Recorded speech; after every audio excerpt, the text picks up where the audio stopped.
Praise the Lord. Sa mga kapatid, magpe-preview tayo. Babasahin ko uli yung title ng ating morning revival for this week. Sabi rito, The one who is formed in the believers. So, kailangan maging malinaw tayo. Ang naihuhubog dito, hindi tayo, kundi yung isa. Okay, yung isa na nasa atin.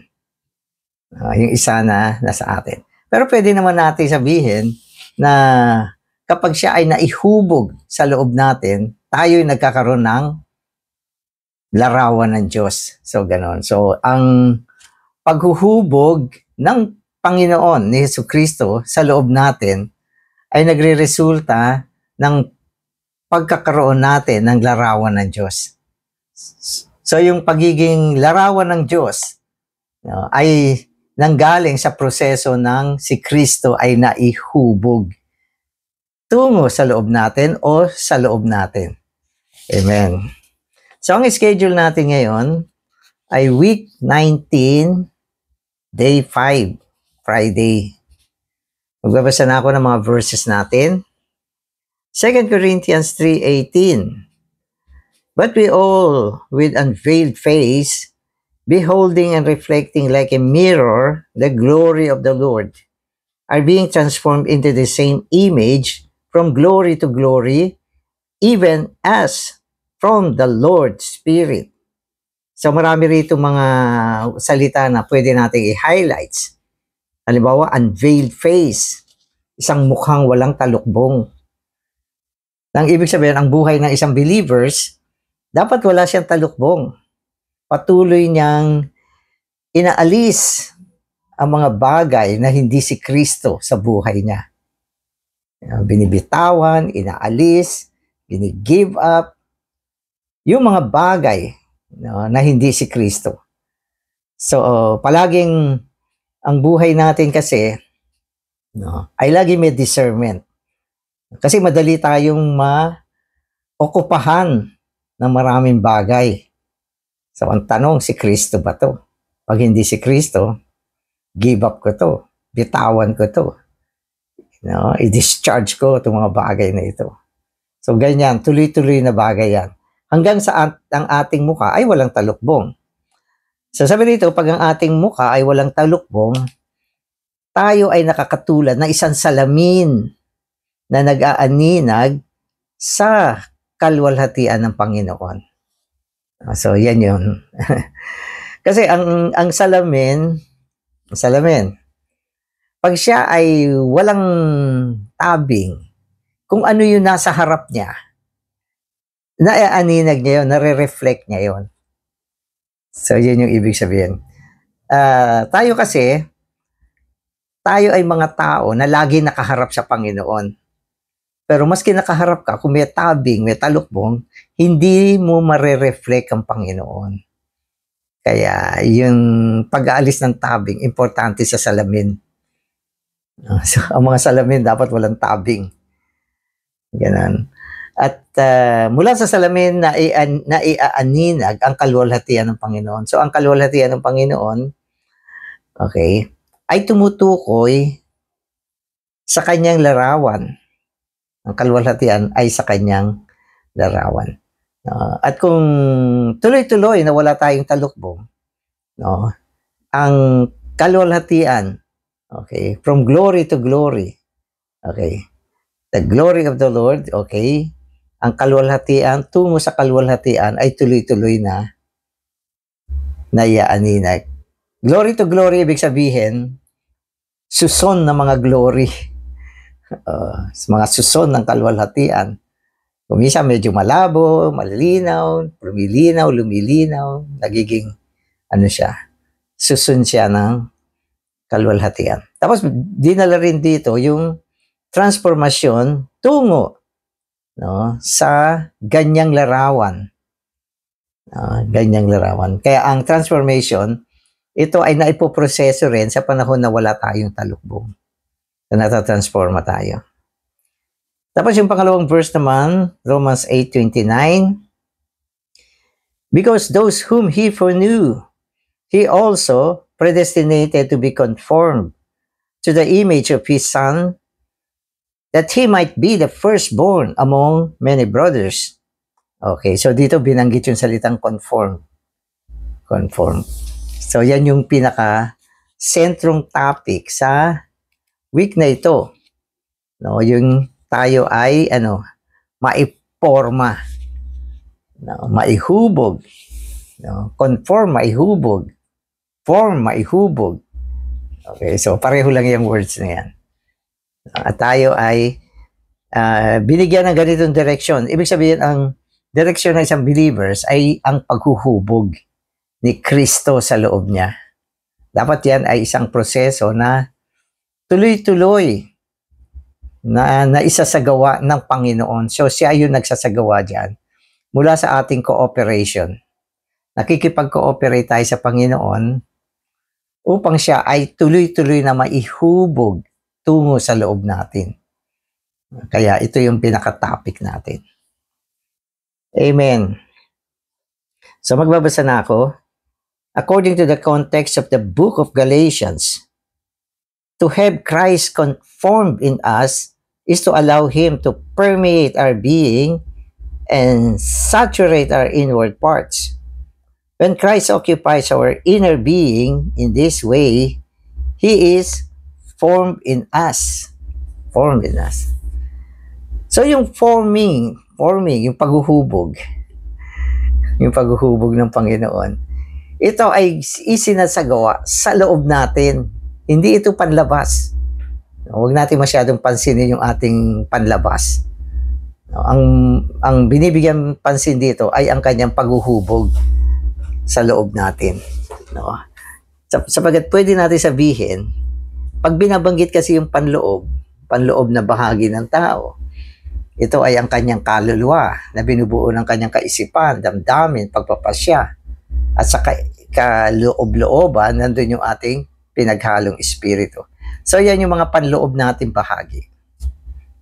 So diyan gumagawa ng paghuhubog sa panloob na bahagi natin.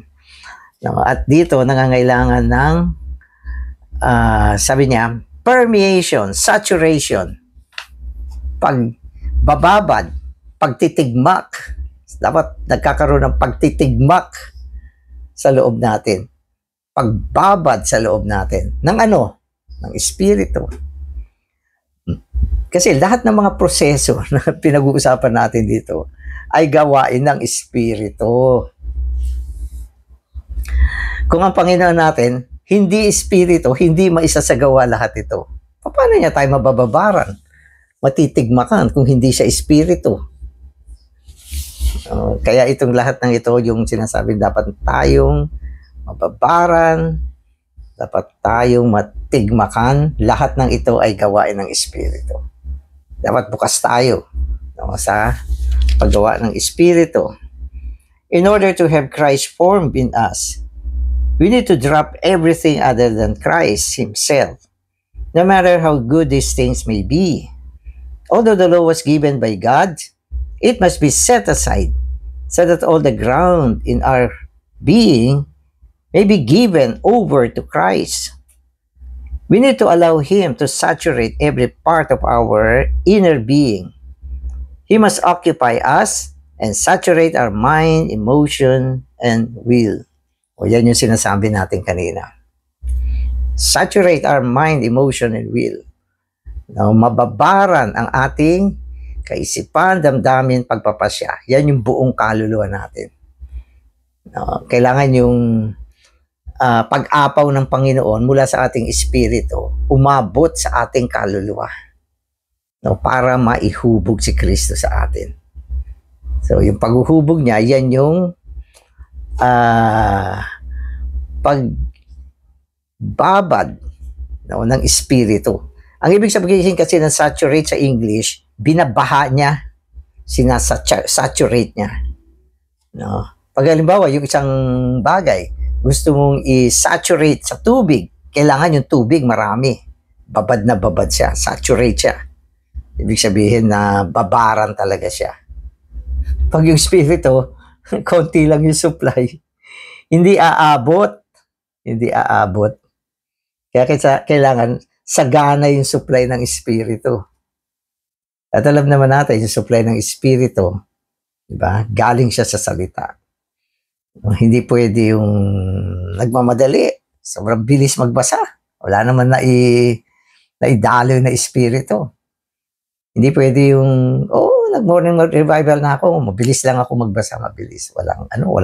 Walang sapat na tustos. Kailangan take your time. Kaya sinasabi natin, dapat yung lalo kayong mga busy, mas maaga kayo magising. Maglaan kayo ng sapat na oras para sa babaran. So sabihin natin yung MR natin, babaran yan eh. Yan ay panahon ng pagbababad. At pinaalala dito, drop everything other than Christ.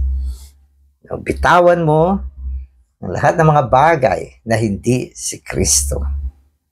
Kasi may mga believers pa hanggang ngayon, may Kristo, pero yung isang kamay, dalawang kamay, meron pa ring hawak na ibang bagay na alam niya na hindi na niya dapat hawakan. Dapat bitawan na yan. Hindi yan Kristo, bitawan mo na yan. Kaya madalas yan ay mga hadlang sa paghuhubog ni Kristo sa loob natin. So today's reading na ako mga kapatid.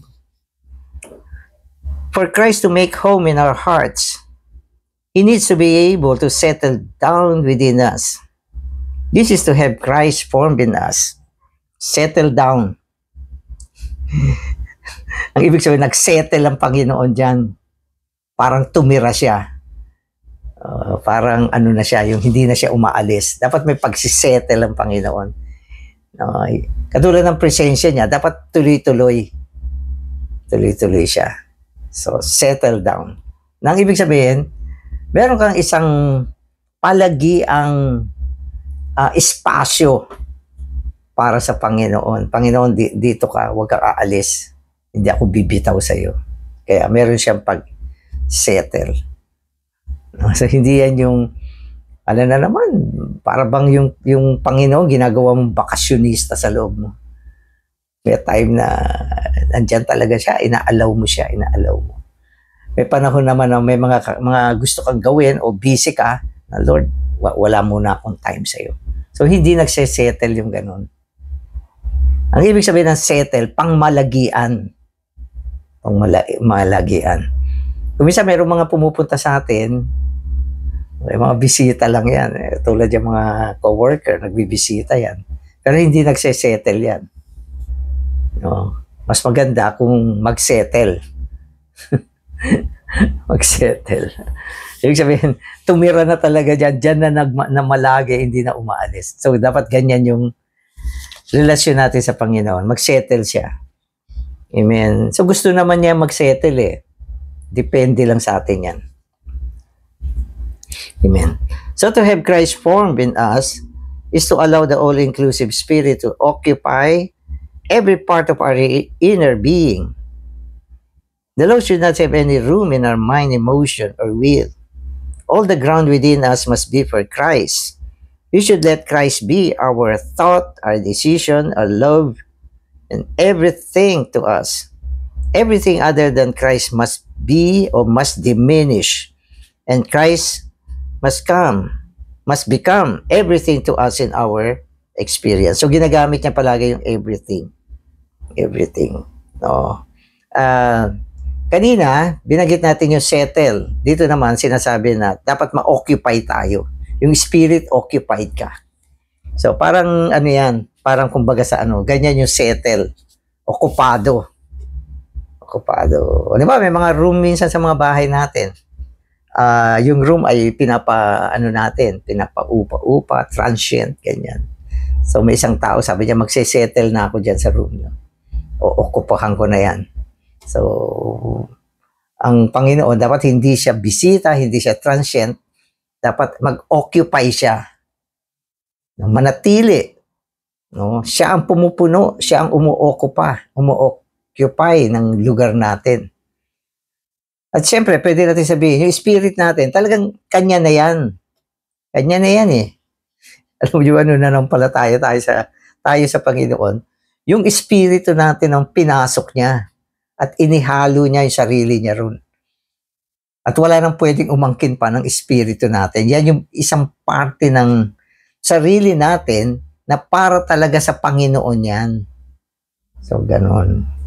Kaya lang, may mga space pa dyan sa lugar mo na hindi pa niya nakuha.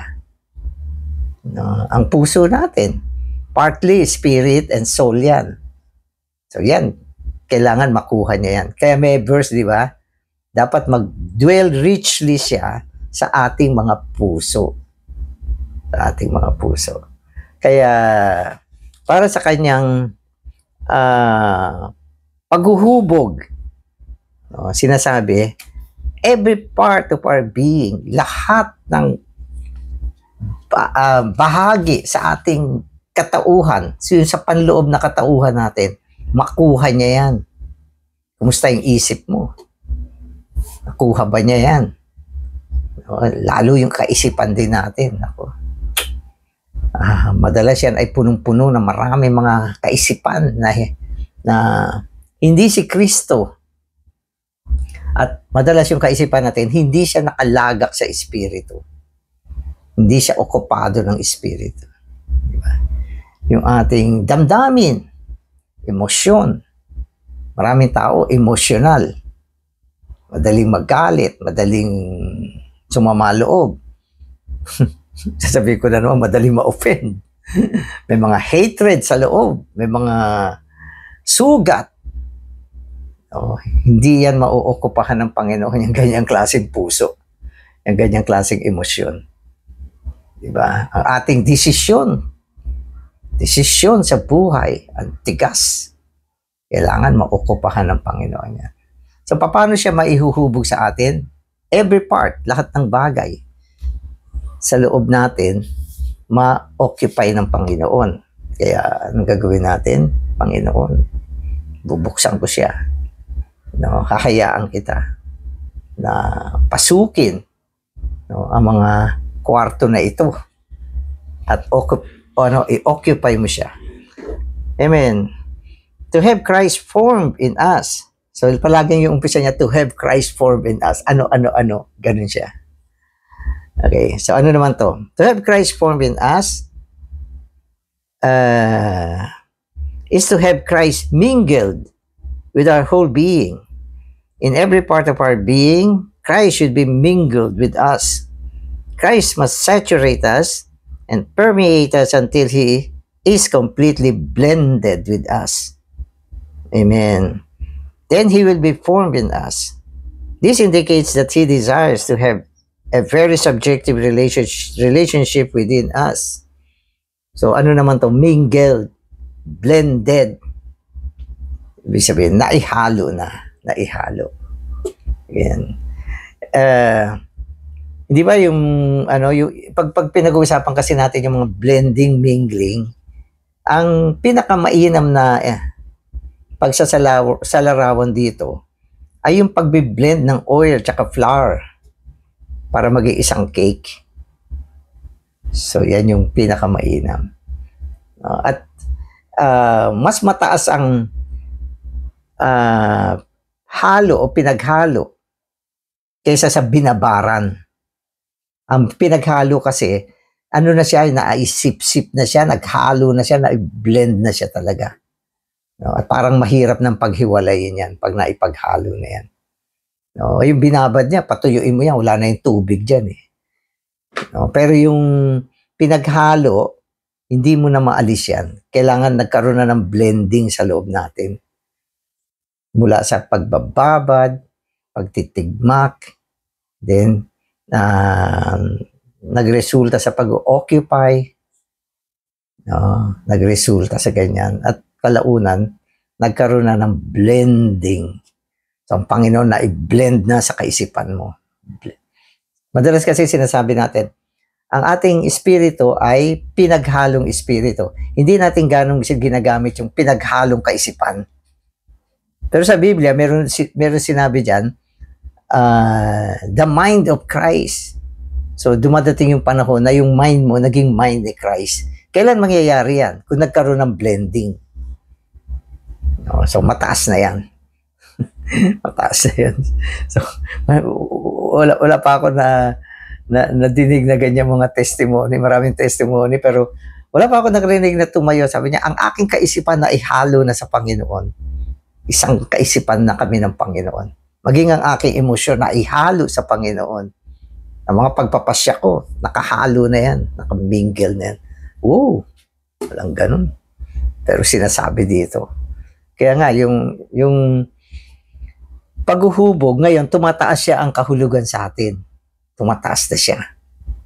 Para maihubog ang Panginoon, kailangan nagkaroon na ng blending sa panloob na bahagi natin. Amen. Ito pa. Paul's word about Christ being formed in the believers implies that we are being constituted with Christ. Christ is living in us. He is being formed in us, and He is becoming our constitution. To have Christ formed in us is a living, organic matter. He intends to constitute our whole being, our mind, emotion, and will with Himself. Eventually, our whole being will be constituted with the element of Christ. This means that He will constitute every part of our soul so that we may have His form, His image in every part of our being. Amen. So, tutuloy ko. For Christ to be formed in us means that His elements is being constituted into us. His being is becoming our being, and His constitution is becoming our constitution. This is a matter not merely of the element of Christ being within us, but having the element of Christ constituted into us. Amen. So, yan yung form. Okay. So, dito binabanggit, constitution. Pagbubuo. Pagbubuo na. Buo na talaga, naibuo na siya. Naibuo siya. So, kung maalala nyo kasi sa Biblia, pag pinag-uusapan kasi yung kaharian ng mga kalangitan, ang pinag-uusapan dyan ay constitution, pagbubuo. Para ikaw ay maging mamamayan ng kaharian ng Diyos, dapat na buuan ka ni Kristo. Yun ang iyong constitution ay si Kristo. So, yan ay pangkaharian. No? Upang sa ganon, tumugma lahat ng bagay sa constitution ng kaharian. Ang constitution ng kaharian ay si Kristo. No? At upang maging kingdom people ka, dapat constituted ka ni Christ. Kaya yun yung sinasabi rito. No? Tapos sabi niya, pag tayo ay nabuuan ni Kristo, ang kanyang pagbubuo ni Kristo ay magiging pagbubuo natin. Nang ibig sabihin, kung ano si Kristo sa kanyang kabuuan, maging ganun ka na din. Maging ganun ka na rin. No? At ang ating being, no? Katauhan, ay katauhan na rin ni Kristo. At dahil dyan, ito ay magbubunga ng isang uri ng pamumuhay. Kaya dito, tinalakay na yung pagbubuo hanggang maibunga ang isang uri ng pamumuhay. At yung pamumuhay na yan, no, ay si Kristo rin. At tumutugma doon sa sinasabi ni Pablo na sa ganang akin, ang mabuhay ay si Kristo. Kaya napakataas ng pamumuhay ni Paul. At yan ay nangyari dahil siya ay nabuuan ni Kristo. Pag nabuuan ka ni Kristo, ang iyong pamumuhay ay magiging si Kristo mismo. Sapagkat anong uri ng pamumuhay tayo, mga kapatid, ay depende kung ano ang pagkakabuo natin. So yan yung ibig sabihin yan. Kaya yung mga tao sa mundo, iba't ibang klase ang kanilang pamumuhay. Kasi iba't ibang klase ang pagbubuo ng tao. No? Pero hindi yan ang gusto natin mga pamumuhay. Ang gusto natin pamumuhay ay ang pamumuhay ni Kristo. Tapos dito binabanggit na ang pagbubuo ay depende sa elemento. Si Kristo ay meron dibinong elemento. No? At ang kanyang dibinong elemento, kailangan hindi lang tayo meron, kundi naibuo sa atin. So, ganun yun. May Kristo ka ba? Meron naman. Ibig sabihin, pag may Kristo ka, meron kang elemento ni Kristo. Pero nasaan yung Kristo mo? Nandun sa espiritu mo, tama naman. Mingled yung espiritu mo. So, ang ibig sabihin, yung kanyang elemento, nandun sa espiritu mo. Pero para maihubog siya, kailangan yung elemento ni Kristo maibuo sa ating panloob na tao, hindi lang sa espiritu. So, yan yung sinasabing constituted. No, kaya, kung ikaw ay constituted, ibig sabihin, ang pamumuhay mo ay si Kristo. No, sapagkat ikaw ay nabuuan. Amen. So, to be constituted with Christ in this way involves a process of organic transformation and formation. Okay, transformation and formation.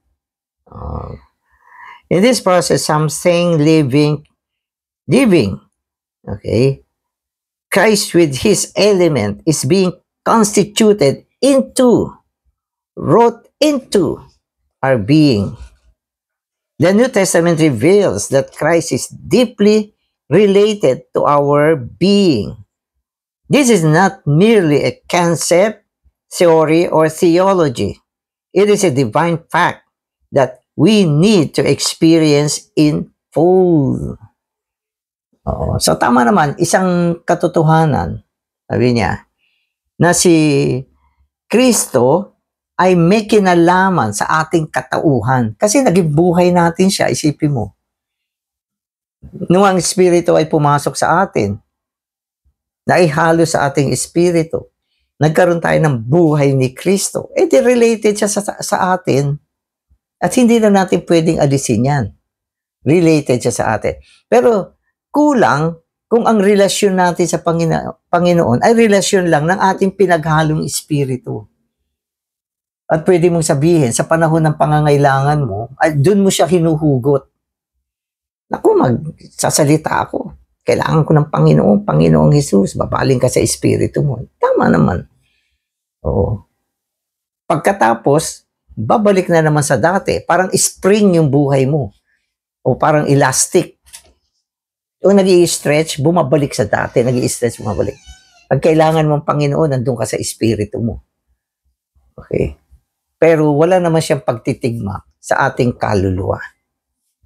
So ano ba ang kulang sa atin? Ang kulang sa atin, no, ay ang pag-apaw ng Espiritu. No, mula sa pag-apaw ng Espiritu, nagkakaroon ng pagtitigma, pagbababad, paghahalo, hanggang umabot tayo na yung elemento niya ay maibuo sa atin. No, at ito yung sinasabing transformation.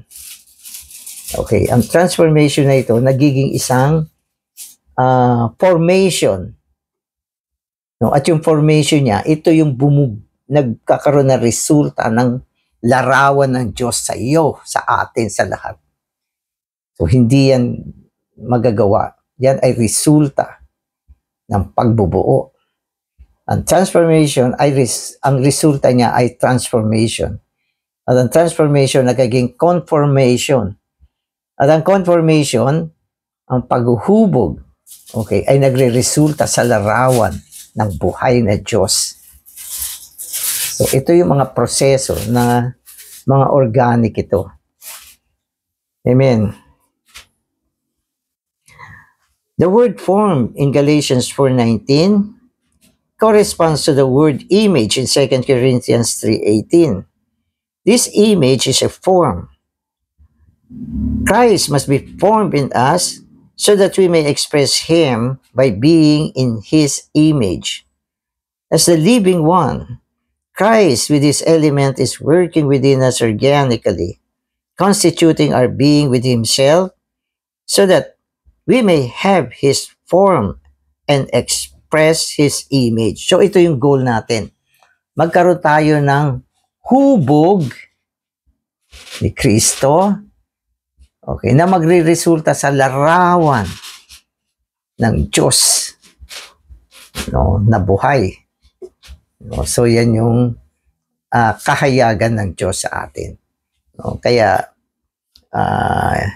gumagawa siya hanggang marating niya itong bagay na ito. Amen.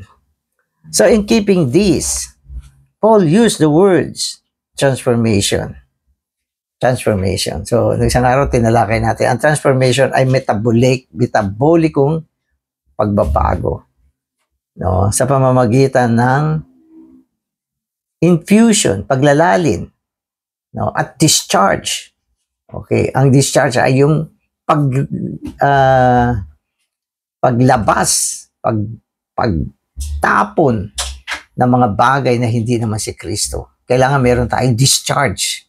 Discharge yung mga bagay na marumi, natural, hindi si Kristo, no? Mga elemento ng sanlibutan, sarili, kasalanan, discharge.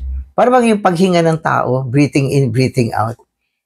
Pag inhale mo, you inhale oxygen. Pag exhale mo, you exhale carbon dioxide. So yan ay lason. No? So ang ating hinihingang paloob ay buhay. Pero nagre-release tayo ng mga lason. Breathing in, breathing out. I am breathing. Okay, sinong iniinom mo ay hinihinga mo ang Panginoon. Tapos sabi niya, breathing out my sadness, breathing out my sickness, breathing out sorrow. So lahat yan. So yun yung parang breathing in, breathing out, and it resulted into transformation. Amen. Okay, so Paul used the word transformation and confirmation. Christ being formed in us depends on our being transformed into His image. Okay, so transformation, ibig sabihin, ay gumagawa ng paghuhubog ni Kristo. So if we are not transformed into His image, Christ has not been formed in us. Pag walang transformation, walang paghuhubog. Moreover, our being transformed into His image and His being formed in us causes us to be conformed to His image. So, yan yung sinasabi natin. Conform to His image, ang resulta ay ang larawan. Our being conformed to His image is the issue of His being formed in us. So, kahuli-hulihang resulta, okay, ay ang larawan na naibunga sa pamamagitan ng transformation at confirmation, transformasyon at paghuhubog na nagbunga ng larawan ng buhay na Diyos. So, nasa anong antas ka na? So, depende yan sa iba't ibang kondisyon natin. Amen. Salamat, Panginoon. Araw-araw nais namin na maiwangis ka, maihubog ka tungo sa loob namin. Nais namin makipag-cooperate sa iyo. Tanggapin ang iyong tustos araw-araw upang kami ay magkaroon ng pagtitigmak at pagbabad ng Espiritu tungo sa amin na magre-resulta ng isang paghahalo sa loob namin, na nawa kami ay maihalo sa dibinong kalikasan at kami rin ay magkaroon ng isang pagbubuo na nanggagaling sa iyong gawain. Panginoon, buksan namin ang aming mga sarili sa iyo, patuloy ka maihubog tungo sa amin hanggang umabot kami sa larawan ng buhay na Diyos. Maihayag namin ang Diyos. Panginoon, ito ang goal namin. Amen. Amen.